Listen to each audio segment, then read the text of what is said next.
Welcome to Emma's English.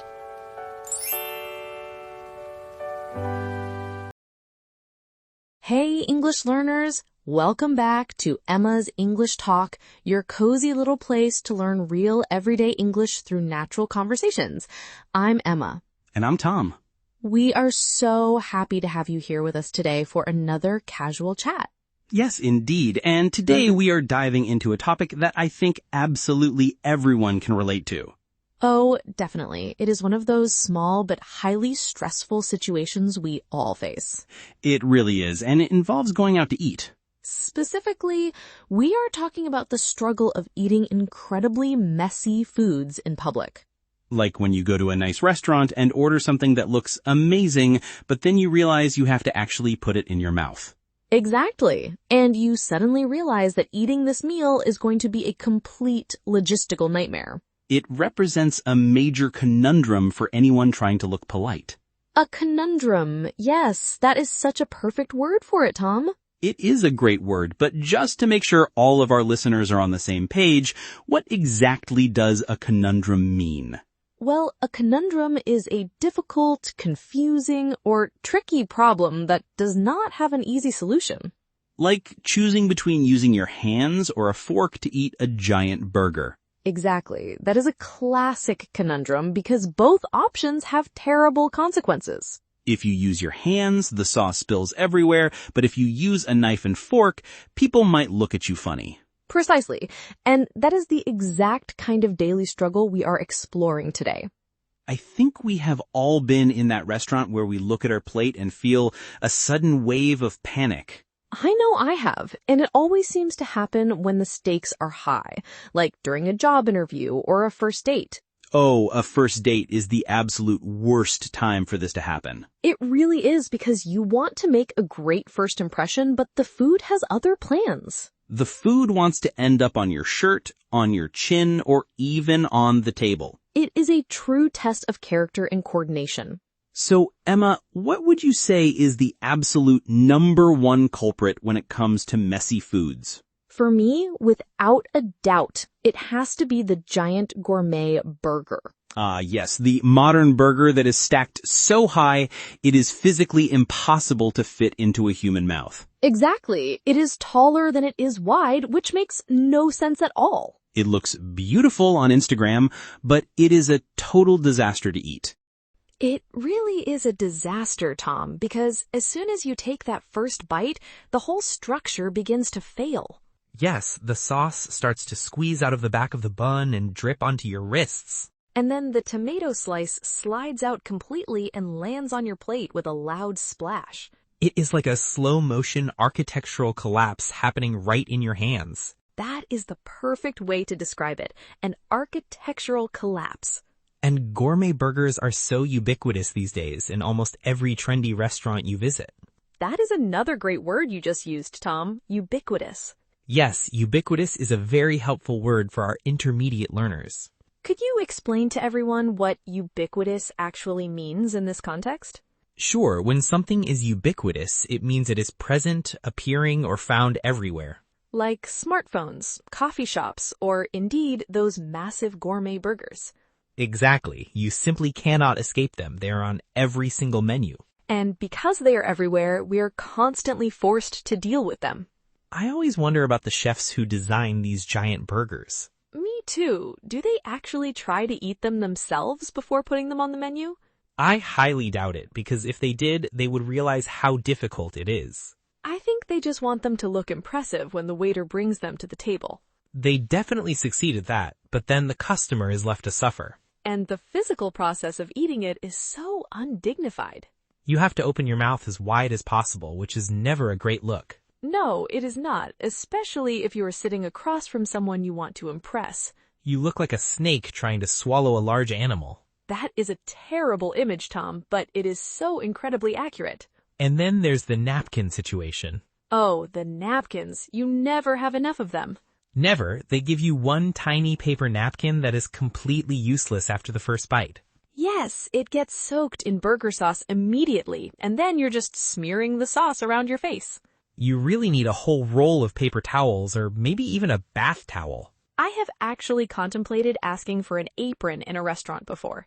That would be amazing, a giant plastic bib like they give you when you eat lobster. Honestly, that should be standard equipment for eating any burger over 3 inches tall.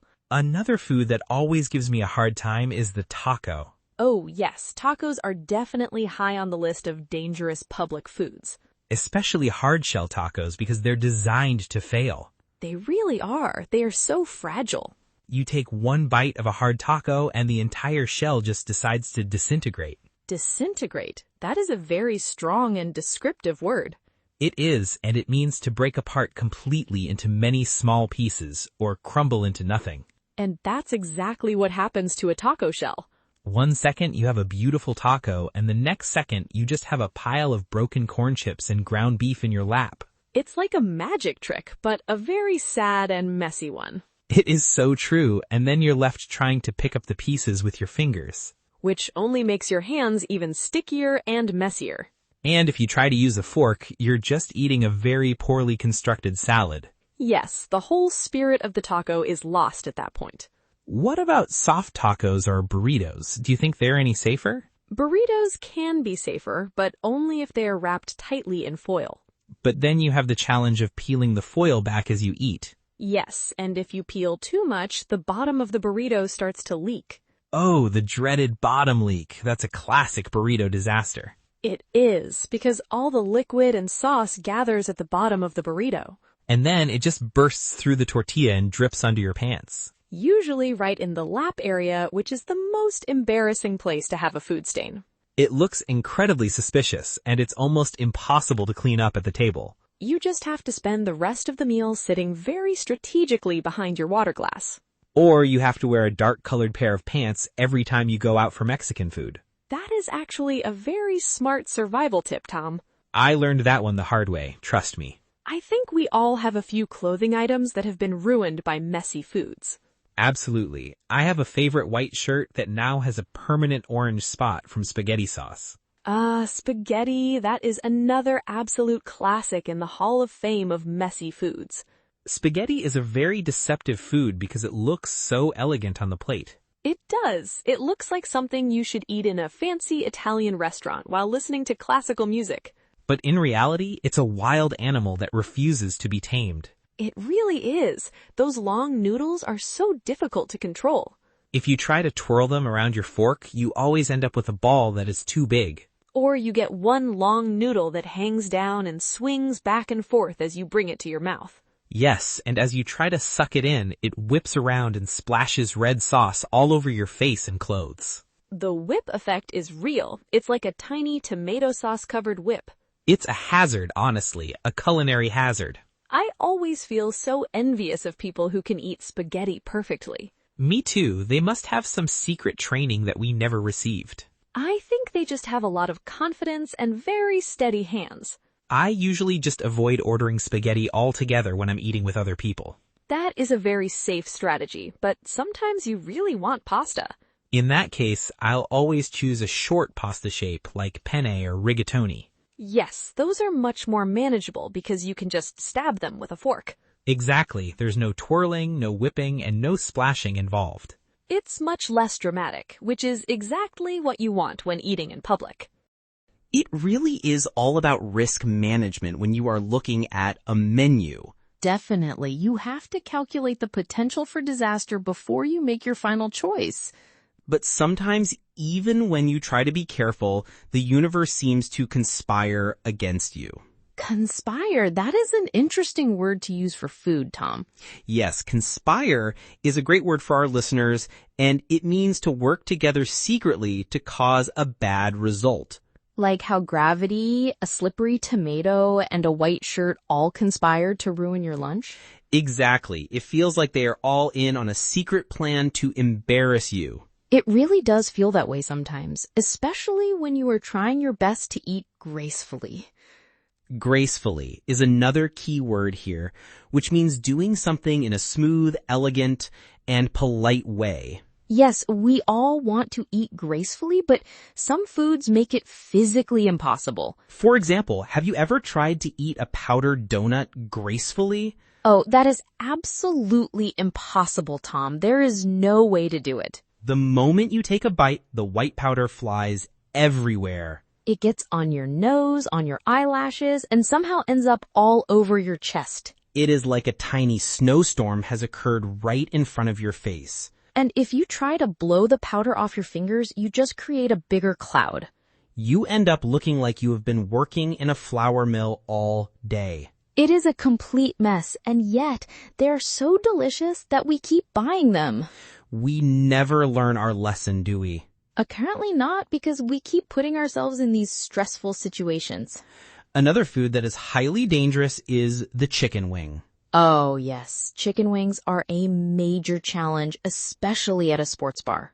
They're so sticky, and you have to use both hands to eat them. Which means your fingers are completely covered in sauce for the entire meal. You cannot even check your phone or grab your drink without getting sauce on them. Yes, you are basically locked into eating until you can go wash your hands. And the bone disposal is always a bit awkward too. It is. You just have a pile of bones sitting on a plate in front of you. It looks a bit primitive, doesn't it? It does. It is not the most refined dining experience, but it is so satisfying. I think the key is to only eat wings with people who you know very well. Absolutely. Wings are a food for close friends and family, not for new acquaintances. You need to be with people who will not judge you for having sauce on your nose. Exactly. True friends will just laugh with you and hand you another napkin. Speaking of napkins, have you noticed how some restaurants only give you those tiny, thin napkins that are almost like plastic? Oh, I hate those. They do not absorb anything. They just slide the grease around. Yes, they are completely useless. They are a design mishap. A mishap. That is another excellent word, Tom. Can you explain what a mishap is? A mishap is simply a minor, unlucky accident or mistake. Like spilling a drink or dropping a piece of food on the floor. Yes, and choosing those cheap napkins is definitely a major design mishap by the restaurant. It really is, because a good restaurant should provide proper tools for the food they serve.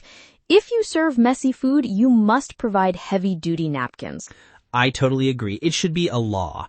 Another food that causes a lot of mishaps is ramen. Oh, ramen is incredibly tricky because it combines hot soup and long, slippery noodles. It is the ultimate test of chopstick skills. It really is, because if you don't hold the noodles tightly, they slip back into the bowl and splash hot broth everywhere. And the broth is usually red or brown, which means it will leave a terrible stain on any light clothing. Yes, ramen splashing is a very common tragedy. I have seen people wear special paper aprons in ramen shops in Japan. That is actually a brilliant idea. It shows they really understand the struggle of their customers. They do, and it allows you to enjoy your meal without worrying about your clothes. We need to import that custom to every restaurant that serves messy food. I would support that movement 100%. Me too. We could call it the Clean Shirt Campaign. That sounds like a very worthy cause, Emma. It really does. And thinking about all these funny stories actually reminds me of some great natural expressions we use today. Yes, we use some really common phrases that our listeners can use to describe their own daily challenges. One phrase that comes to mind is when you mentioned learning something the hard way. Ah, yes.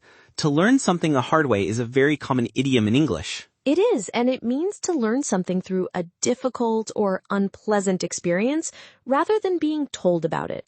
Like when I learned the hard way that wearing a white shirt to eat spaghetti is a terrible idea. Exactly. No one told you, but you experienced the disaster, and now you know better.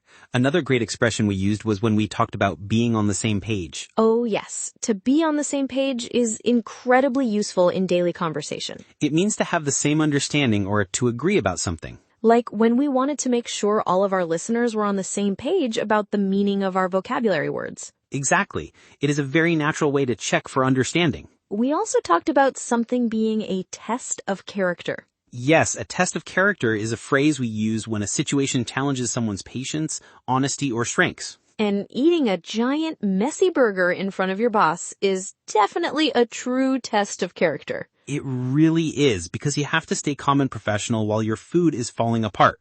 We also mentioned that the stakes are high in certain situations. To say the stakes are high means that the situation is very important and there is a lot to lose or gain. Like on a first date or a job interview where you really want to make a good impression. Yes, if the stakes are high, you definitely do not want to order spaghetti or tacos. Absolutely not. You want to choose the safest option on the menu. We also use the phrase to have other plans when talking about the food. Yes, we said the food has other plans, which is a playful way of saying that things did not go the way you wanted them to. It is like saying the food had its own mind and decided to fall on your shirt. It is a very common and lighthearted way to describe a situation that goes wrong unexpectedly. And finally, we talked about calculating the potential for disaster. Yes, that is a great phrase for when you're thinking about the risks of a situation before doing it. Like looking at a giant burger on the menu and realizing it is a high-risk choice. Exactly. You're calculating the potential for disaster before you make your decision. All of these phrases are so natural and can be used in many different everyday situations, not just about food. They really can, and that is why we love sharing them with our listeners. Speaking of sharing resources with our listeners, did you know that we have a full PDF script of today's episode available? Yes, we do, and it is a fantastic tool for anyone who wants to study our conversations more deeply. It is perfect for practicing your pronunciation and shadowing along with us. You can download it for free using the link in the description box below or in the pinned comment. And while you are down there, please do not forget to subscribe to our channel and hit the notification bell. Yes, your support really helps us to keep creating these lessons for English learners all over the world. We love reading your comments and being a part of your English learning journey. We really do, so please make sure to join our community and never miss a lesson. And speaking of our community, before we say goodbye today, let's do a quick review of the 6 target vocabulary words we used. That is a great idea. Let's make sure everyone remembers them and knows how to use them. Our first word was conundrum, which we defined as a difficult, confusing, or tricky problem with no easy solution. Like the conundrum of how to eat a giant burger gracefully. Our second word was ubiquitous, which means present, appearing, or found everywhere. Like those massive gourmet burgers that are ubiquitous on modern restaurant menus. Our third word was disintegrate, which means to break apart completely into many small pieces. Just like a hard taco shell disintegrates the moment you take your first bite. Our fourth word was conspire, which means to work together secretly to cause a bad or unexpected result. Like when gravity and a slippery tomato conspire to stain your favorite clothes. Our fifth word was gracefully, which means doing something in a smooth, elegant, and polite way. Which is exactly how we all want to eat, even though some foods make it impossible. And our sixth and final word was mishap, which means a minor, unlucky accident or mistake. Like a small food mishap where you spill a little bit of sauce on your shirt. These are all wonderful words to add to your daily English vocabulary. They really are, and they will make your English sound so much more natural and expressive. We hope you enjoyed our conversation today and learned some useful new phrases. We certainly had a lot of fun talking about this, and now we want to hear from you. Yes, we have a very important question of the day for our community. Have you ever had an embarrassing food mishap while eating out in public? Perhaps on a first date or during a business lunch? What food were you eating and how did you handle the situation? Please let us know in the comments below. We really want to read your funny stories. Yes, your stories always make us smile, so do not be shy. Thank you so much for studying with us today, guys. Keep practicing your English, and we will see you in the next episode of Emma's English Talk. Bye-bye, everyone. Have a wonderful day and happy eating.